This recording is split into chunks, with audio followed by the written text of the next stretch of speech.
This is First Contact, Stories of the Call Center.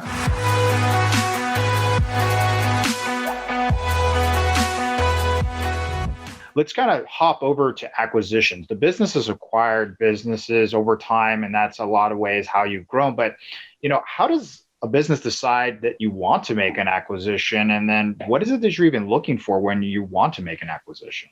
Any advice there? Wow, that's a huge question. So one of the things that in making decisions about doing acquisitions, I'm always thinking about the goal. It starts with the goal. And one of the things that I teach wherever I can is you start with your economic and financial goal. And as an entrepreneur, you'll work backwards from your personal goal. So I own my company 100%, right? So my goal isn't my investor's goal or my partner's goal. In fact, my partners and I had a pretty public split back in 2011 to 2014, caused in no small part because our goals had become misaligned. When we started, our goals were aligned, then they became misaligned, which I often say is a reason why most investors want in and out of a business in 5 years. So it starts with a goal. Once you decide the goal, then you have to look at how you want to grow. Now, if you have money, growing in this business is very easy. There's over 65,000 call centers in America alone. So there's always somebody for sale. Now, if I'm a financial buyer, I'm going to buy somebody who, at a higher price, and I'm going to have an institutional organization. Or if you're like me, I tend to like things that are broken.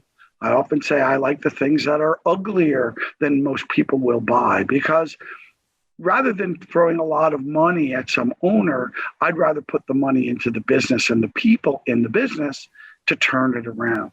I also find that when you bring people into the process, they will do amazing things. So a business will decide, I want to grow.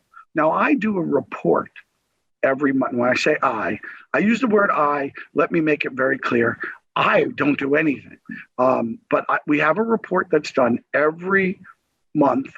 We call it the cost of sales report, where I analyze the cost of my sales and marketing department and the salary and commissions that I pay each of my sales executives. And I compare that to what it would cost me to buy revenue. Mm-hmm. And if I can buy revenue at or lower than the price that it would take me to build it, then I buy revenue. In order for me to reach my financial goal, that's what I do. Now, some people will say it's good to buy revenue if I want to strategically move from one market to another, I might buy. The more interesting motivation is, why do people sell? One of the things that I have had the pleasure of doing is helping people retire, where they come to me with a business and they're done. They're tired.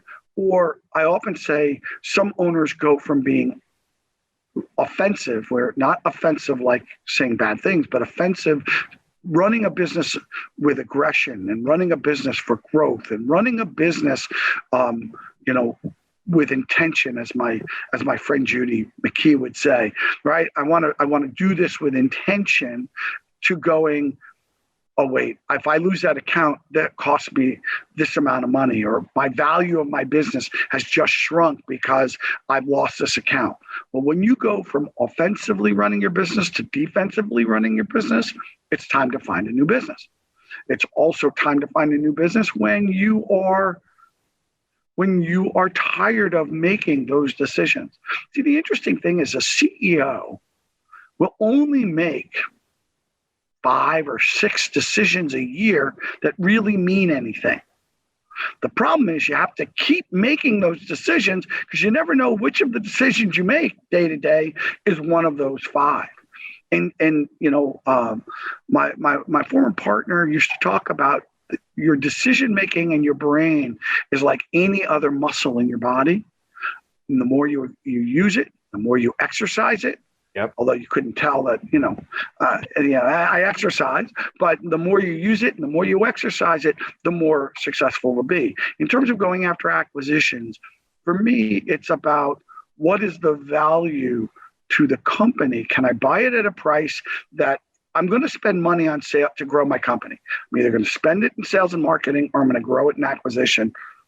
And I've gone back and forth because in the answering service world, the values have gone up and gone down. Same thing with the bigger call center space, which is one of the reasons I like underperforming companies, because generally it takes less cash going in and I'm putting more money into the business to save it, which is why people call me and say, hey, this is something that I know you will like.